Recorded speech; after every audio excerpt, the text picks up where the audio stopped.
y si estamos entrando en una nueva era de la humanidad más consciente y más empática y todavía no nos hemos dado cuenta.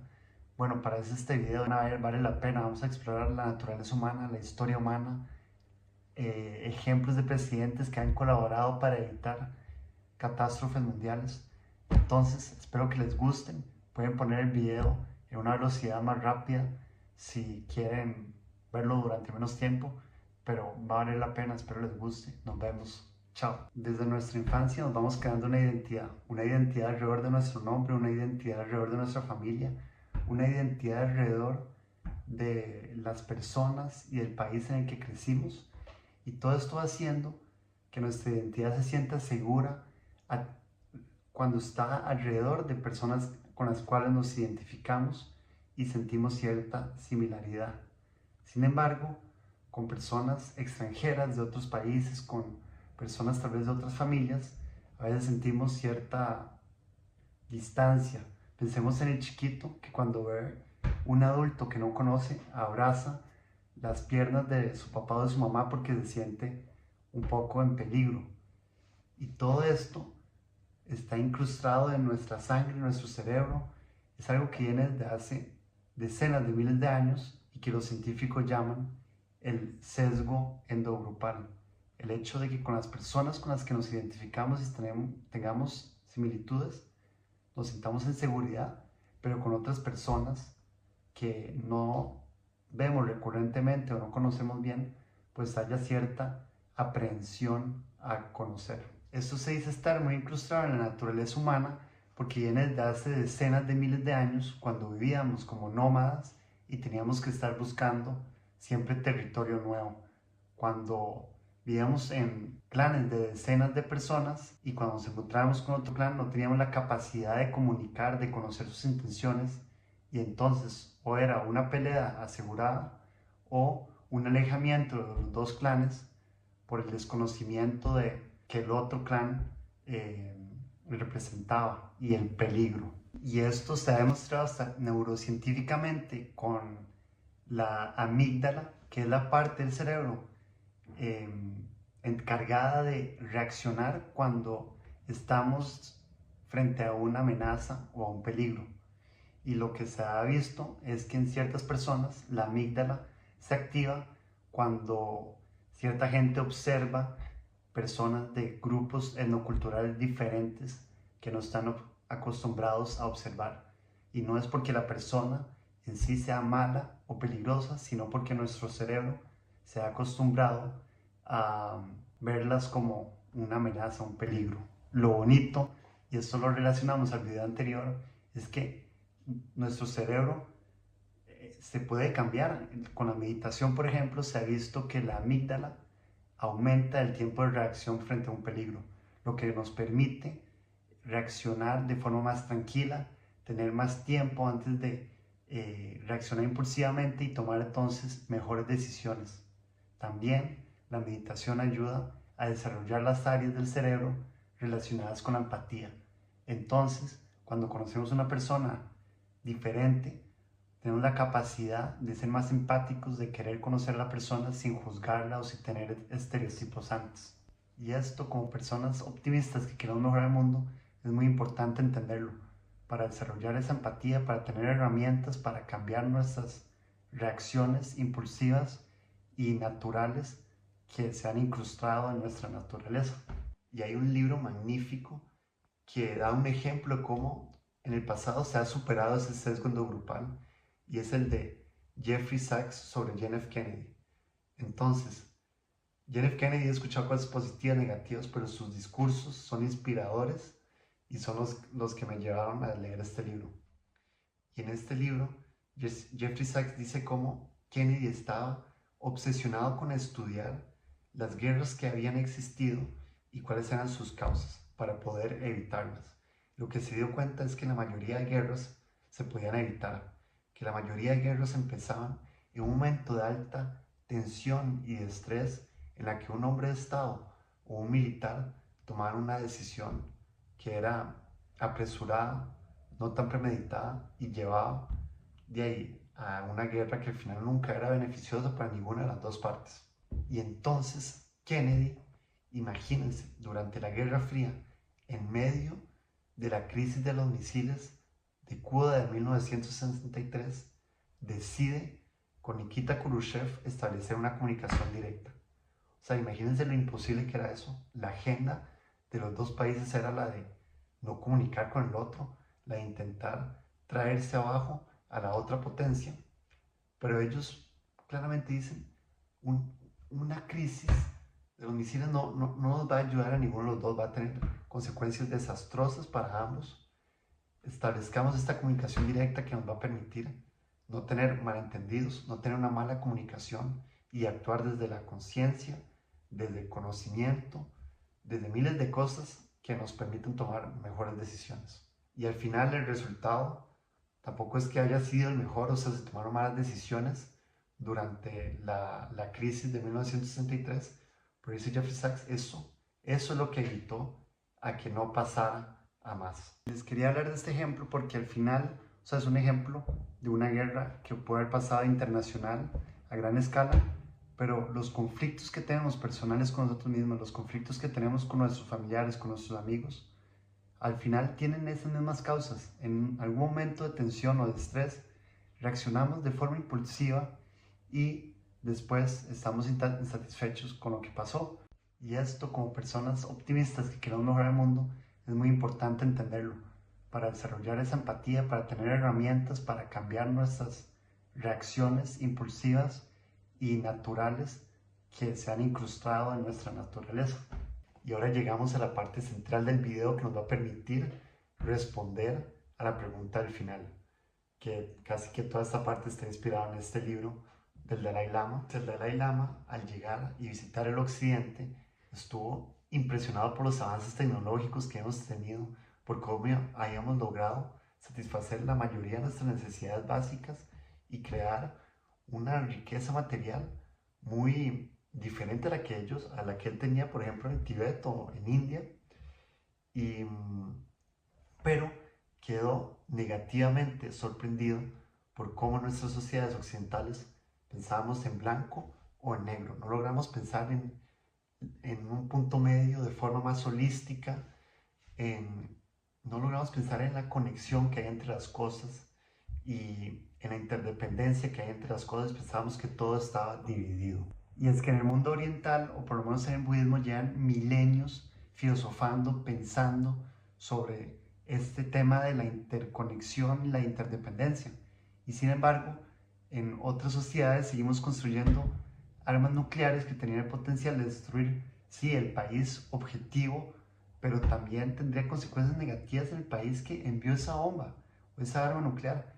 El COVID fue un ejemplo perfecto que abrió un poco los ojos sobre cómo este mundo globalizado está súper interconectado y súper interdependiente de otros países, pero aún así, por ejemplo, Estados Unidos le puso 100% de aranceles a China y después tuvo que disminuirlos o quitárselos, no sé, porque China le dijo, no, o sea, yo tengo más del 90% de los minerales críticos y de tu economía sale al carajo si me pones esos aranceles. Entonces, hasta que no reflexionemos sobre esto, vamos a seguir haciendo cosas que a veces parecen un poco no tan lógicas. Pero lo bonito es que al meditar sobre esta interdependencia, darnos cuenta de esta interconexión que existe en el mundo, hablamos, por ejemplo, de la familia. La familia es ese primer ejemplo que tenemos de interdependencia. ¿Y qué es lo que hace? Que desarrollamos ese amor, queremos cuidar a nuestra familia, a nuestros papás, a nuestras mamás. ¿Por qué? Porque nos damos cuenta cómo estamos interconectados y eso desarrolla ese amor, esa empatía por los otros, ese querer cuidarlos siempre. Y ahora imagínense si expandimos un poco nuestra visión y nos vamos dando cuenta que no solo es con la familia o con la gente de nuestro país que estamos interconectados y estamos interdependientes, sino también con otras culturas, otros países, con personas que son desconocidas y que de alguna u otra forma nos están aportando algo a nuestra vida. Es impresionante. Y todo eso nos ayuda a reflexionar entonces sobre nuestra relación con nosotros, con la naturaleza, con los animales, y nos, o sea, hace preguntarnos si realmente solo nuestro bienestar individual o familiar o nacional que deberíamos buscar, no más bien el mundial. Y algo más que surge de esta reflexión es, por ejemplo, que solo existamos vos, la persona que estás viendo el video, y yo, y que vos tenés el conocimiento para plantar cosas, sos agricultor, y yo soy el que logra cocinarlas. Entonces, yo dependo de vos, pero vos también dependés de mí. Sin mí no podrías cocinar y yo sin vos no tendría los alimentos para hacerlo. Pero ambos, por ejemplo, dependemos de la naturaleza. Ella es la que provee los alimentos. Y más profundamente, la naturaleza depende de animalitos que le vayan a dar materia orgánica. Y entonces también dependemos de los animalitos. Y se va creando una secuencia de interdependencia en el mundo. Pero algo que pienso es que al inicio de toda esta dependencia debe haber como un Dios, un universo de la cual surgen todas estas cosas, una ley universal que sería común para todos, ya que todos tenemos esa interconexión y esa interdependencia. Y pues vean qué bonito este texto del Dalai Lama. Se los voy a poner, leanlo, pausen el video si quieren. Pero este texto habla de cómo todas las religiones comparten una raíz en común, que es este amor universal que hay que desarrollar, esta compasión universal, este respeto por los otros. Y a mí lo que me impresiona es cómo, o sea, con la variedad de religiones que hay, que comenzaron en etapas diferentes de la historia, en lugares diferentes de la historia, que, o sea, algunas es casi que imposible que hubiesen podido tener algún tipo de influencia directa. Imagínense que todas tienen esta parte en común y entonces eso nos invita a decir, o sea, ¿por qué no entonces desarrollar ese amor universal, reflexionar sobre eso, sobre por qué dicen eso? Y, o sea, no sería entonces, como decíamos, la base de todo esto el amor. Y esto nos lleva a preguntarnos entonces e intentar responder la pregunta del título del video, si es que estamos llegando a una nueva era de la humanidad. O sea, estamos en una época de crisis, de transición ecológica, ambiental, económica, con las potencias mundiales que se están transformando. Y pues estamos en esta época también globalizada de la era digital, en donde, o sea, esta interdependencia, esta interconexión es más visible que nunca. Y una vez nos damos cuenta de esta interdependencia, esta interconexión que hay entre todos, o sea, es hasta lógico decir, ok, tenemos que tener esta responsabilidad universal, esta compasión universal, este amor universal. Y por eso hablamos antes del sesgo endogrupal de desconocimiento que había antes en las tribus, en los clanes, y que llevaba a o matarse o a separarse. Pero ahora ya no tenemos excusa para hacer eso. O sea, ya ahora estamos en la era del conocimiento, del desconocimiento, si dejamos que nos influencien, si no exploramos y no reflexionamos sobre todo lo que tenemos a nuestra disposición, pero del conocimiento, si usamos todas las herramientas que están a nuestra disposición. Y esto, o sea, nos ayuda a entender la historia de cualquier cultura, a entender por qué están en el lugar que están ahora. Y, o sea, el otro día estaba en el centro de la ciudad, hay una persona con la que yo no compartía ningún idioma, solo un poco el francés, y logramos comunicar mediante el traductor de Google. O sea, él venía de Rumania y logramos comunicar mediante el traductor de Google. Ya no hay excusa para no intentar entender, intentar crear diálogo con otras culturas para entenderse. Y entonces, en su libro, o sea, Dalai Lama habla de que estamos llegando a una nueva era, de que es el momento de desarrollar esta responsabilidad universal, pero dice que hay ciertos peligros o hay ciertas etapas que hay que eh, cubrir antes de hablar de esta responsabilidad universal. Dice que existe el riesgo que haya un dictador o un país con malas intenciones y que quiera decir, bueno, hagamos esta responsabilidad universal, solo así vamos a poder resolver los problemas gigantes que tenemos ahora mismo, y que al final lo haga con malas intenciones. Entonces lo que dice es que debe haber primero una revolución ética, una revolución ética que empieza mediante la educación. Entonces, que la educación debe ser esta herramienta que nos permita entender esta interdependencia, entender esta interconexión que hay en el mundo y que desde chiquitos nos inciten a desarrollar la empatía, a entender por qué hay que ser empáticos, a desarrollar ese altruismo y después de esta revolución ética que hay que hacer, que no deben ser cambios tampoco gigantes, pero pequeños cambios que nos ayuden a desarrollar esa empatía, ese altruismo. Y después dice que la segunda etapa debe ser la de la paz individual.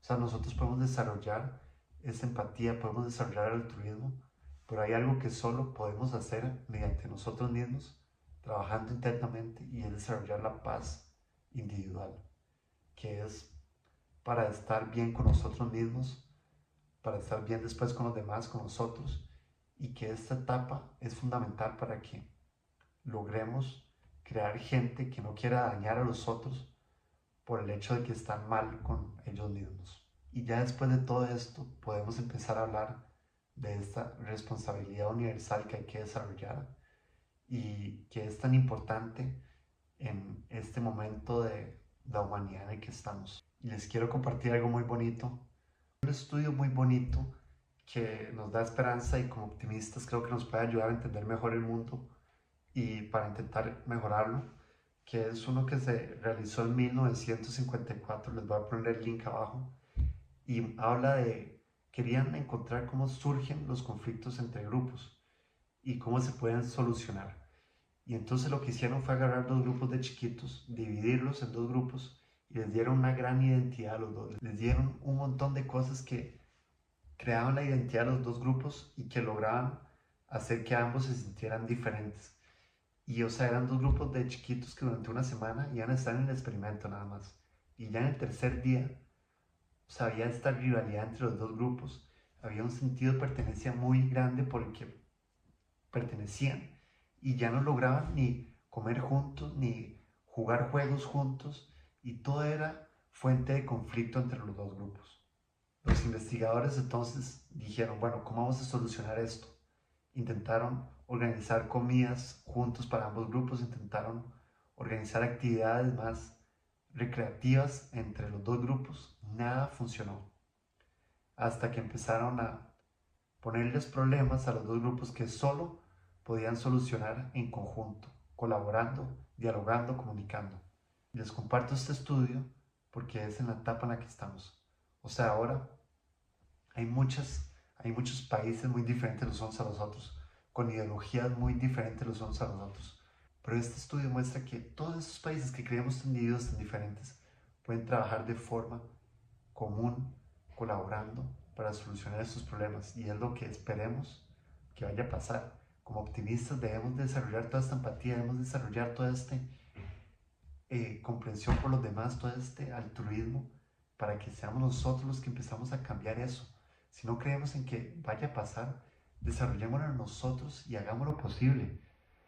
Entonces, para responder a la pregunta de si estamos llegando a esta nueva humanidad más consciente y más empática, yo creo que sí, porque ya no podemos seguir siendo como nuestros antepasados de hace decenas de miles de años y seguir reaccionando de forma impulsiva.